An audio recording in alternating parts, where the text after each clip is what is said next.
आज मेरे दोस्त ने मुझे एक बहुत ही खूबसूरत लड़की की तस्वीर भेजी थी। मैंने आज से पहले इस कदर हसीन लड़की को कभी नहीं देखा था। वो लड़की देखने में 17 या 18 साल की लग रही थी। मैंने उस वक्त अपने दोस्त का फोन लगाया और पूछा, ये लड़की 2 घंटे गुजारने के कितने पैसे लेती है। उसने बताया कि ये लड़की 10,000 से कम पर नहीं मानती। मैंने उसे कहा कि मैं 10,000 देने को तैयार हूँ, बस तुम मेरी आज ही इस लड़की से मुलाकात करवा दो। मेरे दोस्त ने मेरी बात मान ली और कहा कि बस तुम तैयार रहना, मैं कुछ देर बाद तुम्हें कॉल करता हूँ। इसके बाद मैंने कॉल काट दी थी। मैं किसी गलत मकसद के लिए इस लड़की से नहीं मिलना चाहता था। दरअसल मैं एक न्यूज़ रिपोर्टर था और नई से नई खबर ढूंढ निकालना मेरा काम था। मैं इस लड़की के बारे में बहुत कुछ जानना चाहता था कि कम उम्र में वह इस धंधे में कैसे आ गई थी। मेरा दोस्त अक्सर ऐसी लड़कियों की तस्वीर मुझे भेजता जो सड़क पर खड़े होकर रात के अंधेरे में ग्राहक तलाश करती थी, लेकिन इतनी कम उम्र लड़की मैंने आज पहली बार देखी थी। इस लड़की को देखकर मुझे लग रहा था कि इसके पीछे की कहानी यकीनन बहुत धमाकेदार होगी और अगर मैं इस कहानी तक पहुंच जाऊं तो हमारे चैनल की रेटिंग्स बढ़ सकती थी और मेरी तरक्की भी बढ़ जाती। थोड़ी देर बाद मेरे दोस्त ने मुझे फ़ोन करके बताया कि आज रात 12 से 2 बजे मैं उससे कैसे और कहाँ मिल सकता हूँ। मैं उसके बताए हुए पते पर पहुँच गया। ये एक छोटा सा मोहल्ला था जहाँ छोटे छोटे घर बने हुए थे। मैंने एक घर का दरवाज़ा बजाया तो उसी लड़की ने दरवाज़ा खोला और मुस्कुराकर मुझे अंदर आने की दावत दी। वह पूरी तरह खुशबू में रची बसी दुल्हन बनी हुई थी। मैं उसके कमरे में जाकर बैठा तो वह खुद ही मेरे करीब आकर बैठ गई। मैंने उसे कहा कि कुछ देर के लिए तुम सामने पड़े सोफे पर बैठ जाओ। वो मेरे पास से उठी और सामने पड़े सोफे पर बैठ गई। मैंने उससे उसका नाम पूछा तो वह हंसी और कहने लगी, साहब नाम में क्या रखा है, आपने काम के लिए पैसे दिए हैं और मैं काम के लिए तैयार हूँ, आप जो चाहे अपनी मर्जी से कर ले। वह मुझे अपना कोई रोजमर्रा जैसा ग्राहक समझ रही थी। मैंने मुस्कुराकर उसे बताया कि मैं यहाँ किसी गलत काम के लिए नहीं आया हूँ, बस मुझे तुम बहुत खूबसूरत लगी इसलिए मैं तुम्हें मिलने के लिए चला आया हूँ। क्या तुम मुझे अपने बारे में कुछ बताओगी। मैंने जानबूझकर अपने न्यूज़ रिपोर्टर वाली बात को छुपा लिया था कि वह आराम से मुझसे बात कर सके। मेरी बात सुनकर पहले तो वह हैरान हुई, फिर कहने लगी, अब तो उसे खुद भी याद नहीं कि वह कौन है, भला वह मुझे क्या बताएगी। उसके अंदाज में इस कदर दर्द था कि मेरे रोंगटे खड़े हो गए और फिर आहिस्ता आहिस्ता वह खुद ही मुझे अपने बारे में बताती चली गई, जिसे जानकर मेरे सर पर आसमान गिर पड़ा। और यह सब कुछ सुनकर शायद आप लोगों की आंखों में भी आंसू आ जाएंगे कि किस तरह एक मासूम सी बच्ची अपने ही रिश्तों की वजह से यहाँ पर पहुँच गई। ये कहानी मैं आपको इसी की जुबानी सुनाता हूँ। मेरा नाम सुमन है। मैं शायद पैदा ही बदनसीब हुई थी कि मेरा पहला बाप मुझे और मेरी माँ को उस वक्त जमाने के रहमो करम पर छोड़कर चला गया था जब मैं सिर्फ 5 साल की थी। मेरे बाप को एक बेटे की ख्वाहिश थी और मेरी पैदाइश के बाद मेरी माँ कभी दोबारा उम्मीद से नहीं हो सकी थी। मेरी पैदाइश के वक्त माँ में कुछ ऐसी कमी हो गई थी कि उनसे उनकी माँ बनने की खुशी हमेशा के लिए छिन गई थी। ये 5 साल जो मेरे बाप ने हमारे साथ गुजारे वो मेरी जिंदगी के बद से बदतर साल थे, लेकिन मुझे क्या खबर थी कि मेरी आने वाली जिंदगी इससे भी ज्यादा बदतर होने जा रही है। मेरा सगा बाप हर दिन मुझे बहुत मारता, मेरी माँ पर जुल्म करता, मुझे बोझ कहता। कभी कभी तो 2 वक्त की रोटी के लिए भी मेरी माँ को उसकी मिन्नतें करनी पड़ती।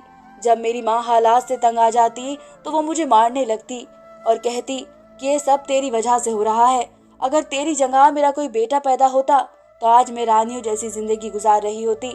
और फिर हमारी जिंदगी में एक ऐसा दिन आया जब मेरा बाप ये कहकर मुझे और मेरी माँ को अकेला छोड़ गया कि इसका गुजारा अब यहाँ हमारे साथ नहीं हो सकता, क्योंकि इसे एक ऐसी औरत मिल गई है जो इसे बेटा दे सकती है। इस दिन मेरी माँ बहुत रोई थी क्योंकि हम एक छोटे से घर में रहते थे और यह घर किराए का था। ना ही हमारे पास पैसे थे और ना ही कमाने का कोई जरिया। मेरे नाना नानी का देहांत हो गया था और मेरी माँ को मामा से कोई उम्मीद नहीं थी। मेरी माँ को मेरे चेहरे से ही नफरत हो रही थी क्योंकि मेरी वजह से ही उनकी किस्मत में खाक भर गई थी। लेकिन वह माँ थी, वह मुझे कैसे छोड़ सकती थी। बाबा के जाने के बाद भी वह हमारे घर का खर्चा उठाने के लिए लोगों के घरों में काम करती। माँ जवान और खूबसूरत थी, बस वे औलाद पैदा करने के काबिल नहीं थी, इसलिए जहाँ जाती वहाँ किसी न किसी मर्द की हवस भरी नजरों का शिकार हो जाती। जिंदगी हम पर बहुत तंग हो गई थी और फिर एक दिन माँ की मुलाकात अमन अंकल से हुई। अमन अंकल मेरे मामा के पुराने दोस्त थे और माँ को उनकी शादी से पहले से जानते थे। माँ किसी के घर काम करने के लिए गई थी, वही उनका टकराव अमन अंकल से हुआ था। अमन अंकल माँ को इस तरह लोगों के घर में काम करता देखकर हैरान रह गए थे, क्योंकि मेरे मामा बहुत अच्छे खाते पीते थे। उन्हें यकीन ही नहीं आया था कि माँ को अपनी जिंदगी का गुजर बसर करने के लिए इस तरह से लोगों के घरों में काम करना पड़ रहा है। अमन अंकल ने माँ की हमदर्दी के नाते मदद शुरू कर दी और कुछ ही दिनों बाद माँ को शादी की पेशकश भी कर दी। अमन अंकल का अपना घर था, वो बहुत अच्छा कमाते थे। उनकी पहली बीवी उन्हें छोड़ गई थी और उन्हें माँ पसंद आ गई थी। अंकल में ऐसी कोई बुराई नहीं थी कि माँ इस रिश्ते के लिए इनकार करती। वैसे भी वे मुझ समेत माँ को दिल और जान से अपनाना चाहते थे, और माँ को इससे ज्यादा और क्या चाहिए था। एक सुकून की छत और एक हमदर्दी के लिए साथी नसीब हो रहा था। अमन अंकल ने अपने 2 दोस्तों को गवाह बनाकर माँ के साथ शादी कर ली और हमें हमारे सामान समेत अपने घर ले आए। उन्होंने शादी वाले दिन मोहब्बत से मुझे गोद में उठाया और प्यार करके कहने लगे, सुमन आज से मेरी बेटी है और मेरे होते हुए इसे किसी चीज की कोई कमी नहीं होगी। और फिर अंकल ने अपनी बात सच कर दिखाई थी। हर गुजरते दिन के साथ उनकी मोहब्बत मेरे लिए बढ़ती चली गई। वो मेरी हर छोटी से छोटी बात का ख्याल रखते थे। अंकल ने मुझे अच्छे स्कूल में एडमिशन भी करवा दिया था और सख्ती से ये बात भी कही कि मैं उन्हें अंकल नहीं बल्कि बाबा कहकर पुकारूं। मेरे सगे बाप का बुरा सलूक मुझे आज भी याद था, इसलिए जब मैंने अमन अंकल का प्यार भरा अंदाज देखा तो मैं पूरी तरह उनसे मोहब्बत करने लगी और उन्हें बाबा कहने लगी। बाबा के दोस्त भी अक्सर हमारे घर आते रहते थे। उनका रवैया भी मेरे साथ बहुत ही मोहब्बत भरा होता। माँ की इस दूसरी शादी के बाद माँ ने लोगों के घरों का काम छोड़ दिया था और बाबा की बहुत अच्छी नौकरी थी और उन्होंने जिंदगी के हर ऐशो आराम हमारी झोली में डाल दिए थे। मैं खाने के साथ साथ रोजाना रात को दूध भी पीने लगी थी। बाबा मेरे लिए रोजाना शाम को बहुत सी खाने पीने की चीज ले आते थे और हर मौके पर मुझे खिलाने भी ले देते थे। माँ की कभी कभी बाबा की मेरे लिए मोहब्बत देख कर कहती थी कि इतनी मोहब्बत तो तुम्हारे सगे बाप ने भी तुम्हें नहीं दी थी जितनी अमन अंकल ने दी है। और वाकई माँ की बात बिल्कुल सही थी। अमन अंकल माँ से कहीं ज्यादा मुझे वक्त देते थे ताकि मुझे अपने बाप की कमी महसूस ना हो। मुझे घूमने फिराने के लिए ले जाते और बाहर मेरी मर्जी का खाना भी खिलाते। बाबा के एक दोस्त थे राहुल अंकल, वो रोज ही हमारे घर आने लगे थे। उनकी मेरी माँ से काफी अच्छी बातचीत हो गई थी, इसलिए वे बाबा की गैर मौजूदगी में भी हमारे घर आ जाते थे और मेरे साथ ड्राइंग रूम में बैठकर घंटों खेला करते थे। लेकिन एक बात बहुत अजीब थी, जब वे अंकल और माँ एक साथ बैठे होते तो वो मुझे बाहर सहन में खेलने के लिए भेज देते और उन दोनों के बीच न जाने क्या बातें होती थी। उनकी सरगोशियाँ मुझे आज तक समझ नहीं आई थी। दिन यूं ही तेजी से गुजरते चले गए और मैं 15 साल की उम्र में जवान हो गई। मेरे वजूद में कई बदलाव आए और मैं बच्ची से एक जवान लड़की लगने लगी। मेरा खाना पीना बहुत अच्छा था, इसलिए मेरा कदकाठी भी काफी ऊंचा लंबा हो गया। जैसे ही मैं जवान हुई मेरी माँ को मेरी फिक्र सताने लगी। उन्होंने बिना वजह मेरा घर से निकलना बंद कर दिया और हर वक्त मुझे दुपट्टा ओढ़ कर रखने को कहती और कभी कभी तो मुझे बाबा के पास भी जाने से मना करती और राहुल अंकल के सामने आने पर भी पाबंदी लगा देती थी। हर गुजरते दिन के साथ मुझे एहसास हो रहा था जैसे मेरी माँ को मुझे सबसे दूर रखना पसंद आ गया है। उन्हें मेरा बाबा के साथ बैठना, बातें करना, हंसना बोलना अच्छा नहीं लगता था। वो मुझे बहाने बहाने से मेरे कमरे में ही रहने का कहती थी। अब जो मेरे बाबा के दोस्त थे राहुल अंकल, उनके साथ भी मेरा खेलना बंद हो चुका था। माँ ने मुझे बाहर कोई दोस्त बनाने की इजाज़त भी नहीं दी थी, इसलिए मैं बहुत अकेला महसूस कर रही थी। कभी कभी तो मुझे माँ की हरकत बहुत अजीब लगती, उनकी सोच पर भी गुस्सा आता था। हमें बाबा के साथ रहते हुए 8 साल का वक्त होने वाला था और उन 8 सालों में उन्होंने कभी कोई ऐसी बात नहीं की थी जिससे वे मुझे अपने दुश्मन मालूम होते। बाबा ने तो मुझे मेरे सगे बाप से भी कहीं बढ़कर मोहब्बत और तवज्जो दी थी और राहुल अंकल का अंदाज भी ऐसा ही था। एक शाम माँ ने मुझे कहा कि अच्छे से तैयार हो जाओ। मैंने हैरानी से पूछा कि हमें कहीं जाना है क्या? माँ हंसकर कहने लगी, एक सरप्राइज है, तुम तैयार होकर ये दूध का गिलास खत्म कर लो, मैं जब तक बाजार से कुछ काम निपटा कर आती हूँ। मैं तैयार होकर सारा दूध पी चुकी थी और मेरे माँ बाबा के साथ बाजार चली गई थी। मुझे दूध पिए ज्यादा देर भी नहीं हुई थी कि मैं अपने होश खो बैठी और उसके बाद मुझे कुछ याद नहीं रहा। जब होश आया तो मैं अस्पताल के बिस्तर पर पड़ी हुई थी। मेरे जिस्म पर काफी ज्यादा चोटें आई हुई थी और माँ मेरे सिरहाने खड़ी थी। मुझे होश में आता देखकर माँ रोते हुए मेरे करीब आई। मैंने बहुत मुश्किल से माँ से पूछा कि मैं अस्पताल में क्यों और कैसे आई हूँ। माँ ने बताया कि मैं सीढ़ियों से गिर गई थी और जब माँ और बाबा बाजार से वापस घर आए तो मैं खून में लथपथ नीचे पड़ी हुई थी। माँ को मेरी बहुत ज्यादा फिक्र हो रही थी, लेकिन माँ से भी कहीं ज्यादा परेशान मेरे बाबा हो गए थे। बाबा मेरे करीब आए और मेरे माथे पर प्यार करते हुए कहने लगे, बेटी तुम परेशान ना हो, जल्दी तुम्हें अस्पताल से छुट्टी मिल जाएगी। बाबा मुझसे पूछ रहे थे कि ऐसा क्या हुआ था जो तुम इतनी बुरी तरह सीढ़ियों से गिर गई। बाबा के सवाल पर मैंने अपने दिमाग पर बहुत ज्यादा जोर डालने की कोशिश की, लेकिन मुझे तो कुछ याद ही नहीं आ रहा था कि सब कैसे हुआ था। मुझे तो बस इतना ही याद था कि मैं तैयार होकर दूध पी रही थी। फिर माँ कहने लगी, अभी मेरी बेटी से ऐसी कोई बात ना पूछो जिससे इसे दिमाग पर जोर लगाना पड़े। अभी इसे आराम की जरूरत है, ये सब बातें बाद में भी हो सकती है। बाबा ने माँ को घर भेज दिया और खुद मेरे पास बैठ गए, क्योंकि माँ को घर से मेरे लिए कुछ पका कर लाना था। मैं 1 हफ्ता अस्पताल में रही और इस 1 हफ्ते में बाबा ने मेरा हद से ज्यादा ख्याल रखा। अस्पताल से छुट्टी वाले दिन तक उन्होंने अपने ऑफिस से छुट्टी लेकर रखी थी। मैं घर वापस आ गई थी, लेकिन मेरी हालत काफी खराब थी, क्योंकि खून ज्यादा बह जाने की वजह से मेरे जिस्म में ताकत ही नहीं रही थी। अब हर गुजरते दिन के साथ मेरी तबीयत अजीब सी होती जा रही थी। ये बात मैंने अपनी माँ को नहीं बताई थी, लेकिन मुझे बहुत ज्यादा बेचैनी सी महसूस होती। एक रात माँ दूध का गिलास टेबल पर रखकर कहने लगी, अब जल्दी से दूध पीकर सो जाओ, तुम्हारे स्कूल से काफी छुट्टियां हो चुकी है, कल से स्कूल भी जाना है। वो मेरे पास बैठ गई और बताने लगी कि जिस दिन तुम सीढ़ियों से गिर गई थी उसी दिन मैं और तुम्हारे बाबा तुम्हारा बर्थडे का गिफ्ट लेने के लिए गए थे। हमें क्या मालूम था कि वापसी पर तुम हमें इस हाल में मिलोगी। माँ की बात पर मुझे याद आया था कि उस दिन मेरी सालगिरह का दिन था और मैं भूल गई थी। माँ ने बताया कि वे मेरे लिए बहुत खूबसूरत तोहफा लाए थे और अभी तक मुझे दे ही नहीं सकी। वो मुस्कुरा कर कहने लगी, अब तुम कल स्कूल से वापस आओगी तो हम बाकायदा तुम्हारा बर्थडे मनाएंगे और फिर तुम्हें तोहफा मिलेगा। माँ की बात सुनकर मैं खुश हो गई। माँ दूध पीने को कहकर अपने कमरे में चली गई, लेकिन मेरी तबीयत बहुत ज्यादा अजीब हो रही थी। मेरा दूध पीने का दिल नहीं चाह रहा था।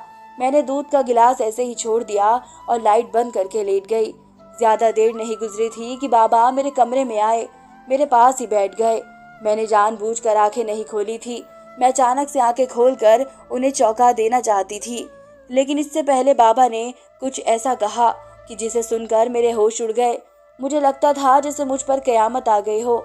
मेरा माथा चूमते हुए जो कुछ वो कह रहे थे वो मेरे जहनो गुमान में भी नहीं था।